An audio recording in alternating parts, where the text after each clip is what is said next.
अस्सलाम वालेकुम। हम जिस दुनिया में जी रहे हैं उसकी असल हकीकत क्या है? आइए रसूलुल्लाह सल्लल्लाहु अलैहि वसल्लम की एक खूबसूरत हदीस से जानते हैं। हजरत मुस्तवरद बिन शद्दाद रजी अल्लाह अन्हु से रिवायत है कि रसूलुल्लाह सल्लल्लाहु अलैहि वसल्लम ने इरशाद फरमाया, अल्लाह की कसम, दुनिया की हकीकत आखिरत के मुकाबले में बस इतनी है जैसे तुम में से कोई अपनी ये उंगली समंदर में डुबोए फिर देखे कि वो कितना पानी लेकर लौटी है। सही मुस्लिम। सुभान अल्लाह। इस मिसाल पर गौर कीजिए। समंदर के इतने बड़े पानी के सामने उंगली पर लगा हुआ एक कतरा क्या हैसियत रखता है? कुछ भी नहीं।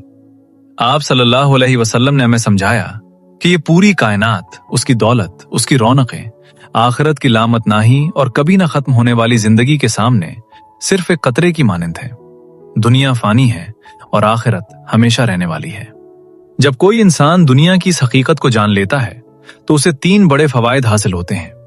पहला फायदा, इसके दिल से लालच, हसद और दुनिया का खौफ निकल जाता है। दूसरा फायदा, इसे सच्चा दिली सुकून मिलता है क्योंकि वो जानता है कि यहां की हर परेशानी आर्जी है। तीसरा फायदा, वो छोटी मोटी नाकामियों पर मायूस नहीं होता और उसका तवक्कुल अल्लाह पर मजबूत हो जाता है। तो फिर अब हमारी जिम्मेदारी क्या बनती है? हमारी पहली जिम्मेदारी ये है कि हम दुनिया को जरूरत के मुताबिक वक्त दें, लेकिन दिल आखिरत से लगाएं। दूसरी जिम्मेदारी ये कि अपने माल और वक्त को अल्लाह की रजा के लिए इस्तेमाल करें, यानी नमाजों की पाबंदी करें और हुकूक लिबाद का ख्याल रखें।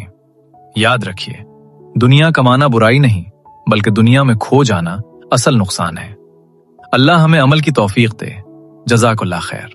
अगर आपको हमारी वीडियो पसंद आई है तो चैनल को सब्सक्राइब करें, अपने दोस्तों के साथ शेयर करें और बेल आइकन को दबा दें ताकि हमारी वीडियोस बर वक्त अब तक पहुंचती रहे।